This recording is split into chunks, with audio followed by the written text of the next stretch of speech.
Titan पनडुब्बी के मलबे को टाइटैनिक जहाज के पास पाया गया है। विशेषज्ञों के मुताबिक इस पनडुब्बी में विनाशकारी विस्फोट हुआ था। इस विस्फोट की वजह से पाकिस्तानी अरबपति समेत 5 लोगों की मौत हो गई। अब विशेषज्ञ ने समझाया है कि टाइटन पनडुब्बी के अंदर ये विनाशकारी विस्फोट कैसे हुआ था। अटलांटिक महासागर में लापता पनडुब्बी टाइटन के 4 दिन चले तलाशी अभियान का एक त्रासदीपूर्ण अंत हुआ। अमेरिकी कोस्ट गार्ड ने पुष्टि की है कि टाइटैनिक जहाज का मलबा देखने गई पनडुब्बी में विनाशकारी विस्फोट हुआ, जिसके कारण इसमें सवार सभी 5 यात्रियों की तत्काल मौत हो गई। अधिकारियों ने बताया कि टाइटैनिक के डूबने के स्थल से लगभग 500 मीटर दूर समुद्र तल पर पनडुब्बी के 5 बड़े बड़े टुकड़े मिले हैं।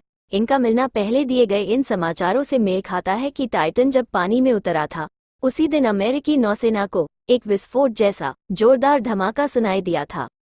कनेडियन जहाज से एक रोबोटिक डाइविंग वाहन से गुरुवार की सुबह टाइटैनिक के बो से लगभग 1600 फीट 488 मीटर सतह से 4 किलोमीटर नीचे समुद्र तल पर सबमर्सिबल टाइटन के मलबे के एक क्षेत्र की खोज की।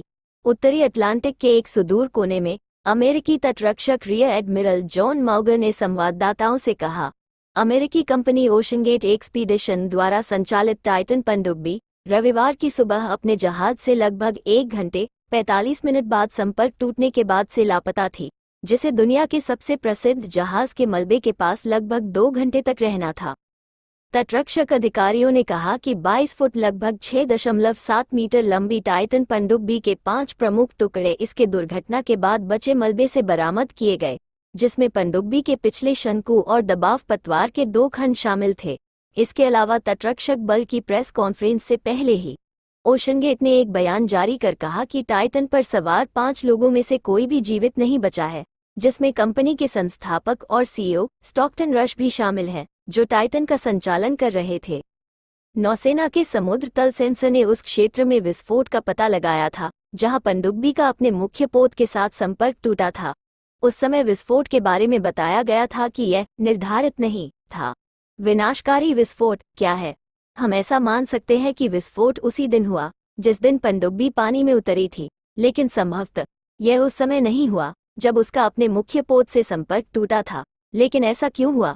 पानी में गहराई पर चलने वाली अधिकतर पनडुब्बियों में एक दाब पात्र होता है जो एकल धातु सामग्री से बना होता है। आमतौर पर अपेक्षाकृत कम गहराई, लगभग 300 मीटर से कम के लिए स्टील और अधिक गहराई के लिए टाइटेनियम का इस्तेमाल किया जाता है। टाइटेनियम या मोटे स्टील वाला दाब पात्र आमतौर पर गोलाकार होता है और ये 3800 मीटर गहराई तक दबाव झेल सकता है। टाइटैनिक का मलबा इसी गहराई पर पड़ा है। बहरहाल, टाइटन पनडुब्बी इनसे अलग थी। इसका दाब पात्र टाइटेनियम और मिश्रित कार्बन फाइबर के मेल से बना था।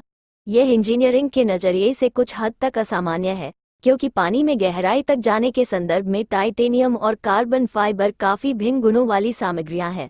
टाइटेनियम लचीला है और वायुमंडलीय दबाव में वापसी के बाद उसके अनुसार ढल जाता है। ये दबाव डालने वाले बलों के अनुकूल सिकुड़ भी सकता है और इन बलों के कम होने पर फिर से फैल जाता है। दूसरी ओर, कार्बन फाइबर अधिक कठोर होता है और इसमें ऐसा लचीलापन नहीं होता। हम इस बात का केवल अंदाजा ही लगा सकते हैं कि 2 अलग अलग प्रौद्योगिकियों के मेल से क्या हुआ होगा। लेकिन एक बात हम निश्चित तौर पर कह सकते हैं कि इन सामग्रियों में अंतर के कारण कोई गड़बड़ हुई और पानी के नीचे दबाव के कारण विस्फोट हुआ होगा।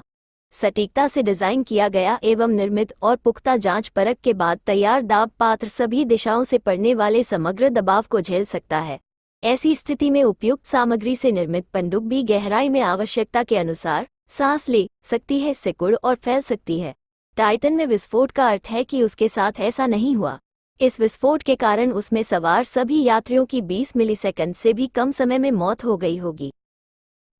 भविष्य में इसी प्रकार की वीडियो देखने के लिए हमारे चैनल को सब्सक्राइब करना ना भूलें। धन्यवाद।